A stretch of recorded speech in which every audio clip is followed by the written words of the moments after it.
Good morning students. कल हमने radius of curvature for Cartesian coordinate और पैरामेट्रिक इक्वेशन के लिए पढ़ा था। आज हम आगे इसी टॉपिक को आगे कंटिन्यू करेंगे। हम आज radius of curvature for polar curves and pedal curves के बारे में पढ़ेंगे और इससे रिलेटेड क्वेश्चन को लेंगे। सबसे पहले हम ले लेते हैं radius of curvature for polar curves. इसके फॉर्मूले पे हम नहीं जाते हैं क्योंकि फार्मूला का डेरिवेशन थोड़ा लंबा है, उसको हम नेक्स्ट वीडियो में ले लेंगे। हम डायरेक्ट फार्मूले लेकर के आगे कंटिन्यू करेंगे इसको। ध्रुवीय वक्रों की वक्रता त्रिज्या, मान लीजिए हमारा कोई curve r equals to F theta है, तो उसके लिए ध्रुवीय वक्रों की जो वक्रता त्रिज्या है उसका सूत्र होता है, रो से हम वक्रता त्रिज्या को डिनोट करते हैं। रो इज इक्वल्स टू हमारे पास हो जाएगा R square plus D R by D theta का whole square raise to power 3/2 upon R square plus 2 D R by D theta का whole square minus R D 2 R upon D theta का whole square. ये हमारा ध्रुवीय वक्रों की वक्रता त्रिज्या निकालने का सूत्र है। नेक्स्ट हम पढ़ेंगे, इसे इंग्लिश में लिखते हैं radius of curvature for polar curves. Next हम लेंगे radius of curvature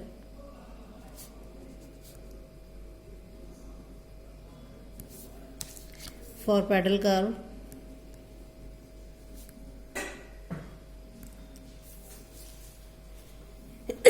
sorry, radius of curvature for pedal curve हमारे हो जाएगा, हमारा जो इक्वेशन होती है वो होती है P is equals to F R की फॉर्म में। और सामान्य संकेतन में हम जानते हैं कि हमारा जो tan फाई होता है वो होता है हमारा R D theta upon D R, और इसी से साइन फाई होता है हमारा R D theta upon D S, और कॉस फाई होता है D R by D S.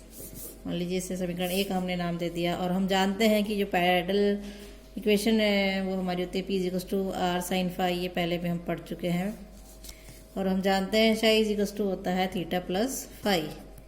इसे दूसरी समीकरण, इसे तीसरी समीकरण नाम देते हैं। इनसे हम आगे कंटिन्यू करेंगे। समीकरण 3 का यदि हम एच के रेस्पेक्ट में डिफ्रेंशिएट करते हैं, क्योंकि हमारा जो रो होता है वो होता है डी बाई डी एस, तो यहाँ हम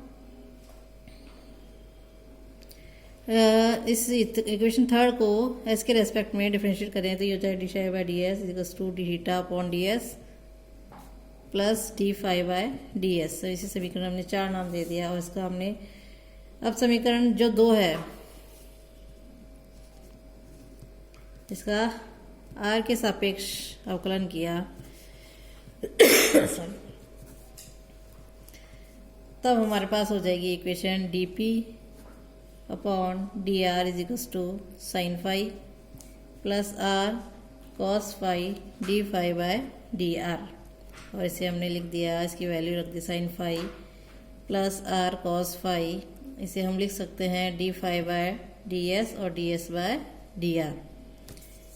अब यहाँ हमने इसकी वैल्यू रख दी, साइन फाई की हमने ले लिया है R D theta upon D S plus R D R by D S, cos phi की D S upon D R और D phi upon D S. इसे हमने और आगे सॉल्व कर लिया, आर हमने कॉमन ले लिया तो हमारे पास हो जाएगा D theta upon D S plus D phi upon D S, जो कि फॉर्म है R D psi by D S की वैल्यू है समीकरण 4 से।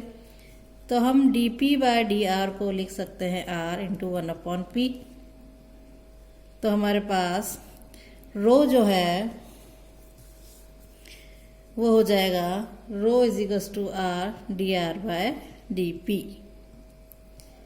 तो पैडल कर्व के लिए जो वक्रता त्रिज्या है वो हमारी हो जाएगी R D R by D P. It means यदि हमारे पास P is equals to F R है तो रो इज इक्वल्स टू हम और लिख सकते हैं, इसे और आइडेंटिफाई कर सकते हैं। तो ये R upon D P by D R हो जाएगा। चूँकि हमारा P is equals to F of R है, इसीलिए तो इसे हम R upon F dash R भी लिख सकते हैं। दोनों ही फॉर्म में हम इसे लिख सकते हैं। नेक्स्ट हम लेंगे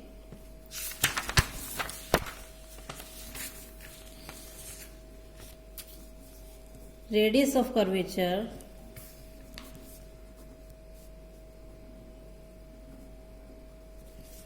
for tangential polar equation. It means यानी पी और शाई के रूप में जो इक्वेशन है, स्पर्श रेखीय ध्रुवी यानी पी शाई की फॉर्म में जो है समीकरणों के लिए वक्रता त्रिज्या कैसे निकालते हैं, क्योंकि कभी कभी क्वेश्चन इस टाइप से भी आ जाता है, तब हमारे पास डायरेक्ट फॉर्मूला हो तो हम सॉल्व कर सकते हैं। तो हम जानते हैं कि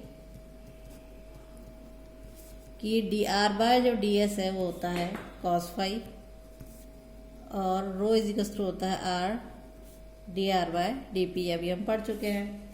तो डी पी बाय डी शाई यदि हम निकालें तो ये हो जाएगा हमारा D P by D R, और D R by D S by D शाई।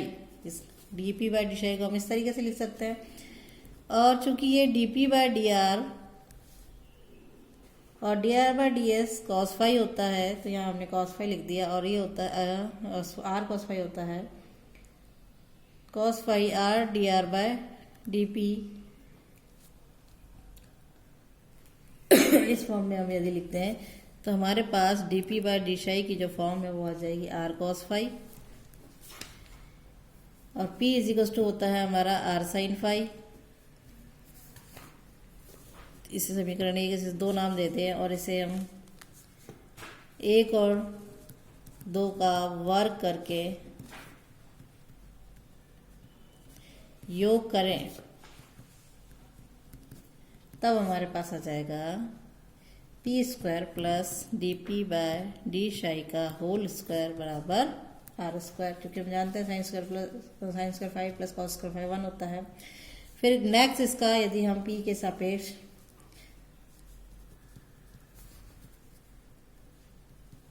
अवकलन कर दें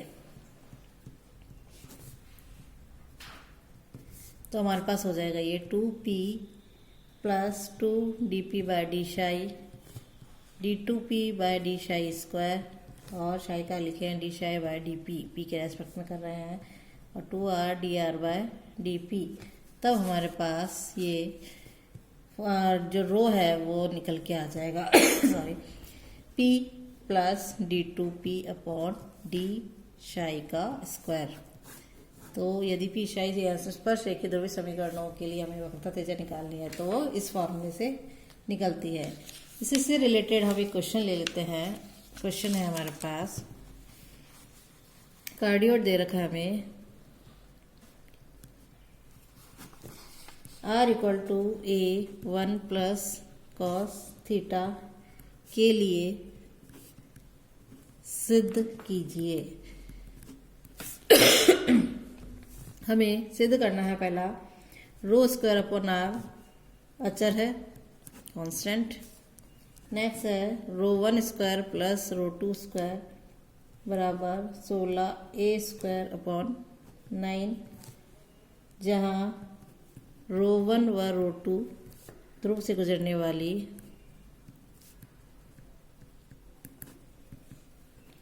किसी जीवा के सिरों पर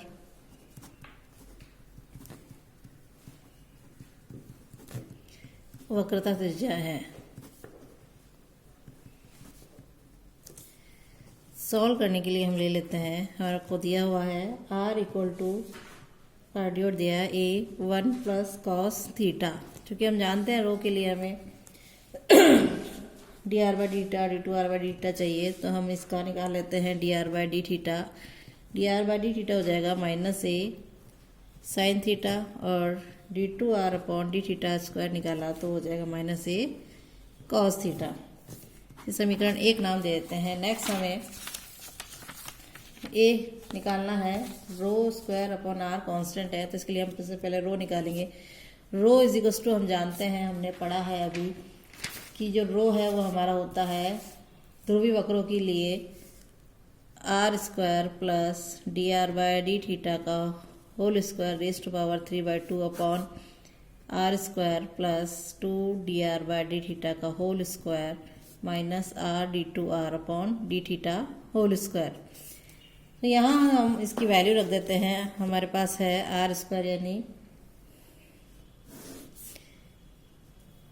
ए स्क्वायर 1 प्लस कॉस थीटा का whole square plus D R by D theta हमारे पास है माइनस ए साइन थीटा, तो यानी इसका स्क्वायर कर दिया, यानी A square sine square theta raise to power हमारे पास 3/2 है। R square A square 1 plus cos theta का whole square, next 2 D R by D theta का होल स्क्वायर यानी माइनस ए साइन थीटा का होल स्क्वायर यानी 2 A square sine square theta plus sorry minus R into D two R by D theta square. R हमारे पास A into 1 plus cos theta है, तो ये हो जाएगा माइनस माइनस प्लस ए square 1 plus cos theta और cos theta. इसको हमने सॉल्व कर लिया तो हमारे पास ऊपर हो जाएगा ए इंटू 1 प्लस कॉस थीटा का 2 इंटू 1 प्लस कॉस थीटा। इसको खोल लिया फिर सॉल्व किया तो हमारे पास इसकी टर्म ये आएगी अपॉन, इसको हमने खोला और होल स्क्वायर खोला, उसके बाद सॉल्व किया तो हमारे पास आ जाता है 3 बाहर 1 प्लस कॉस थीटा। इसको हमने और सॉल्व कर लिया तो हमारे पास आ जाएगा 2√2a upon 3 1 plus cos theta की पावर हाफ। तो रो की हमारे पास ये वैल्यू आ गई। रो स्क्वायर हम यदि निकालें तो हमारे पास हो जाएगा 8a square upon 9 1 plus cos theta, और यदि इसे हम लिखें 8a स्क्वायर अपॉन 9 आर की फॉर्म में तो ये हो जाएगा r बाय ए, और इसे हमने सॉल्व कर लिया तो 8a बाई 9 आर। तो यदि रो स्क्वायर अपॉन आर हम निकालें तो हमारे पास आ रहा है 8a बाय 9 जो कि कांस्टेंट है। तो हमारी फर्स्ट पार्ट यहाँ प्रूव हो गया। बी पार्ट हमें प्रूव करना है कि रो 1 का स्क्वायर प्लस रो 2 का स्क्वायर बराबर 16a स्क्वायर बाय 9। तो समीकरण, इसे हम 2 नाम दे देते हैं समीकरण। तो समीकरण 2 से हम जानते हैं कि जो रो 1 है वो हमारे पास है रो है 4a by 3 cos theta by 2, ये हमारे पास कॉस थीटा बाई 2 की टर्म में आ गया। तो जीवा के एक सिरे का सदिश कोण है थीटा,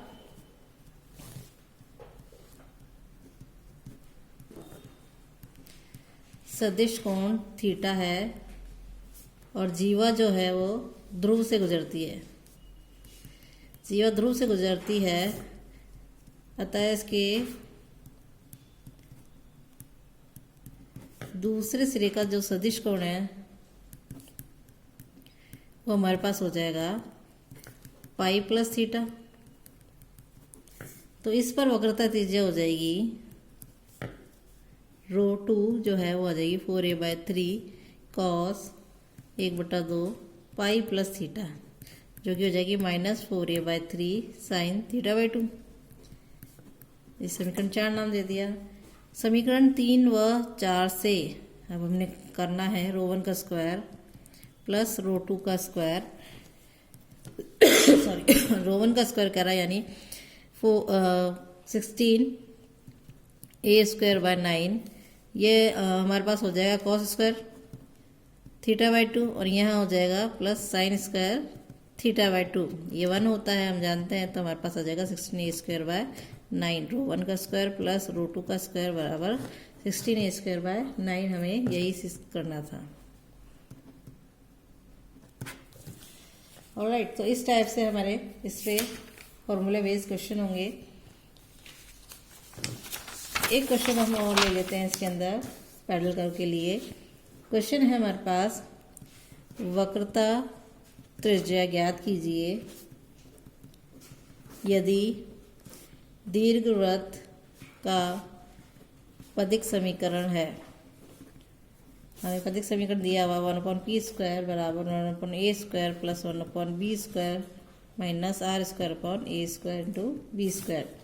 सॉल्यूशन है इसका, हम जानते हैं कि 1/p² बराबर 1/a² plus 1/b² minus r² upon a² b²। हमें दीर्घवृत्त का समीकरण दिया हुआ है। इसका समीकरण का यदि हम p के सापेक्ष अवकलन करें